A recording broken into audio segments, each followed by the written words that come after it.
दोस्तों नमस्कार, मैं आपका दोस्त अमित। स्वागत है हमारे इस YouTube चैनल पर एक बार फिर से। आपके प्यार और आपके रिस्पेक्ट के लिए स्टूडेंट्स तहे दिल से शुक्रिया। गाइज, आज की इस वीडियो में हम लोग बात करेंगे bachelor of education first year के जो स्टूडेंट है उनका जो सेकंड इंपॉर्टेंट टॉपिक है या सब्जेक्ट है कंटेम्प्रेरी इंडिया एंड एजुकेशन। तो इसके बारे में हम लोग डिस्कस करेंगे कि कौन कौन से जो एग्जाम में क्वेश्चंस आप लोगों के लिए आ सकते हैं। और मैं एक छोटा सा रिक्वेस्ट गाइज आपसे करना चाहूँगा कि जो क्वेश्चन मैं अभी आपको बता रहा हूँ, मैंने 2-3 तीन और भी डाल रखी हैं, तो दोनों तीनों वीडियो का जो डिस्क्रिप्शन है, पहले भी जो क्वेश्चन मैंने बनाए हैं उनका जो लिंक है वो डिस्क्रिप्शन में मैं डाल दिया है। आप उसको चेक कर लेना और उनमें से भी रिवाइज करना, इनमें से रिवाइज करना। कुछ सारे क्वेश्चन को मिक्सअप करेंगे तो डेफिनेटली आपके जो एग्जाम में क्या क्वेश्चन आ जाएंगे। तो गाइस, पहला जो क्वेश्चन है आपका वो हम लोग देखेंगे क्या है। Right A short note on the following. सबसे पहले आपसे एग्जामिनर क्या पूछ सकता है कि सर्व शिक्षा अभियान के बारे में एक छोटा जो नोट है वो आप प्लीज लिखिए। ये आपसे डेफिनेटली पूछा जा सकता है।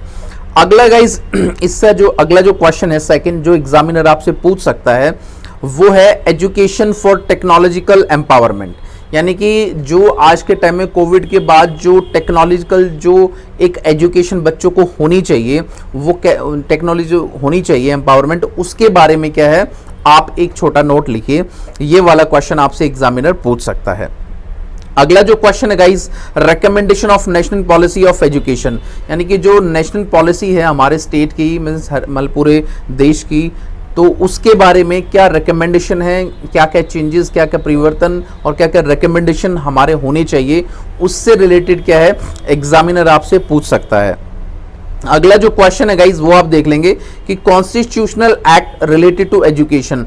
यानी कि हमारे संविधान के अंदर जो शिक्षा का हर इंसान को अधिकार है उससे रिलेटेड जो आपका एक्ट है, यानी कि एजुकेशनल एक्ट और हमारी शिक्षा से संबंधित जो कॉन्स्टिट्यूशन ऑफ इंडिया में दिया गया है भारत के हर एक नागरिक को, उसके बारे में एग्जामिनर आपसे पूछ सकता है। तो ये वाला जो क्वेश्चन है आपका डेफिनेटली आ सकता है। गाइज, जितने भी छोटे क्वेश्चन मैं आपको बता रहा हूं ये छोटे में भी आ सकते हैं या लॉन्ग आंसर जो क्वेश्चन आते हैं उसमें भी आ सकते हैं।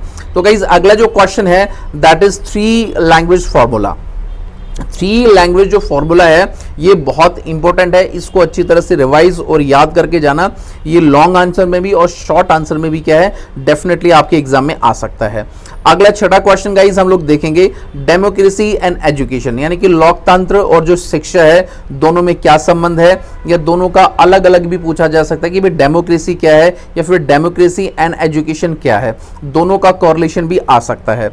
अगला जो 7वां जो क्वेश्चन है गाइस जो एग्जामिनर आपसे पूछेगा definitely concrete status of education. ठीक है, तो जो कंक्रीट स्टेटस ऑफ एजुकेशन है इसके बारे में भी आप प्लीज पढ़ लेना। ये वाला भी क्वेश्चन आपके एग्जाम में डेफिनेटली आएगा। अगले क्वेश्चन की तरफ गाइस हम लोग मूव होते हैं। पहला जो क्वेश्चन है आपका वो आप उसको देख लेंगे कि aim of education according to education commission.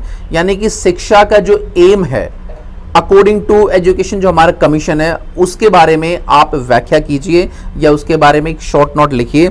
ये वाला क्वेश्चन एग्जामिनर डेफिनेटली आपसे पूछ। तो गाइज, अगला जो लॉन्ग में क्वेश्चन जो आपका आ सकता है वो है आपका discuss in detail education for marginalise and social backward section of society.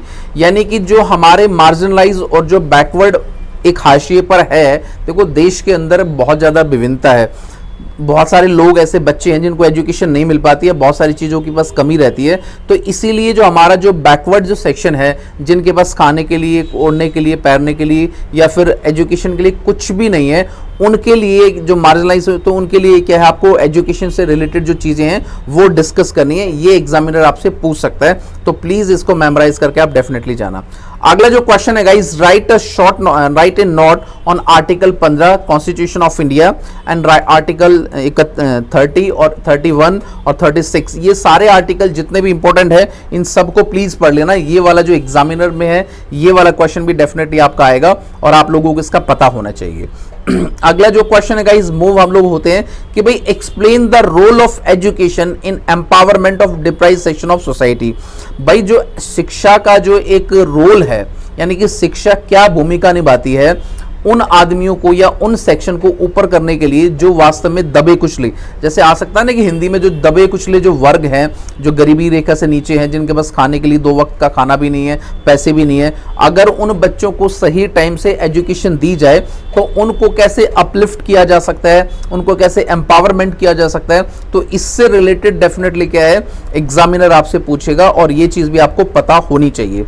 अगला जो गाइस क्वेश्चन है, बड़े लॉन्ग क्वेश्चन में जो 16 नंबर के आएंगे आपके, कि what are the educational provisional given in constitution of India, यानी कि भारत देश के अंदर जो भारत का संविधान है, ठीक है, उसमें जो एजुकेशन से रिलेटेड जो प्रोविजन है, जो सिद्धांत है, जो चीजें हैं, उनके बारे में व्याख्या कीजिए कि भाई सबको राइट टू एजुकेशन है, सबको शिक्षा का अधिकार है, सबको पढ़ने का अधिकार है। ये हमें कौन बताता है? जो हमारा देश का संविधान है, जो कॉन्स्टिट्यूशन ऑफ इंडिया है, वही तो हमें ये चीज प्रोवाइड करता है ना गाइस।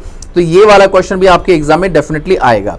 अगला क्या क्वेश्चन आ सकता है कि what are the salient feature of national policy on education 1986, ये डेफिनेटली गाइस आपका आएगा। इसको अच्छी तरह से रिवाइज और मेमोराइज करना, ताकि आपके एग्जाम के अंदर ये क्वेश्चन डेफिनेटली आए और अच्छे ढंग से आप इसको लिख पाओ। Describe the prominent characteristic of education in India during colony rule. तो गाइस कॉलोनी रूल का जो क्या क्या उसकी मतलब विशेषताएं थी और क्या क्या चीजें थी उस रूल के टाइम में, तो ये वाला जो एग्जामिनर है डेफिनेटली ये भी आपसे पूछ सकता है। इसको भी मेरी रिक्वेस्ट है मेरे बच्चों, प्लीज पढ़ के जाना ताकि अच्छे नंबर आप लोगों के आ सके। अगला है guys, right A detail note on national curriculum framework, जो एनसीएफ 2005 है गाइस, डेफिनेटली ये आपका आएगा। एमडीयू में भी आया था, कुरुक्षेत्र में भी, सब यूनिवर्सिटी में एक सिलेबस है। तो ये वाला जो एग्जाम में क्वेश्चन है एग्जामिनर डेफिनेटली देता ही देता है, बिल्कुल रट के इसको चले जाना। अगला है सेकेंडरी एजुकेशन कमीशन 1952 से 1953 तक, ये वाला आप बताइए सेकेंडरी जो एजुकेशन है, ठीक है, उसके बारे में भी एग्जामिनर आपसे पूछ सकता है, जो आपको पता होना चाहिए। अगला है गाइस इंडिया एजुकेशन कमीशन 1952 से लेके 53 तक, तो ये वाला भी जो एजुकेशन कमीशन है इंडिया का, इसके बारे में भी एग्जामिनर आपसे पूछ सकता है। सेकेंडरी और इंडिया दोनों अलग अलग है, प्लीज इसको पढ़ना। अगला है right A detail note on vocationalisation education in India, यानी कि हमारी जो एक ऐसी जो एजुकेशन जिससे बच्चों को रोजगार मिले, जिनको काम मिले, वो टेक्निकल है या कैसे भी है, तो ऐसी जो शिक्षा है, ऐसी जो एजुकेशन है, उसके बारे में आपका क्या विचार है, वो एग्जामिनर आपसे पूछ सकता है। तो गाइज ये वाले 10 क्वेश्चन जो मैंने आपको बताए हैं डेफिनेटली आपके एग्जाम में आएंगे, आप इनको पढ़ के चले जाना और डेफिनेटली आपको बहुत हेल्प इस चीज़ की मिलेगी। और इतना प्यार जो आप मुझे देते हो कमेंट्स के थ्रू, उसके लिए तहे दिल से शुक्रिया। तो गाइज वीडियो आपको कैसा लगा, प्लीज़ इसके लिए लाइक शेयर एंड कमेंट। तो मिलेंगे किसी नेक्स्ट वीडियो में, मुस्कुराते रहना। Thank you so much.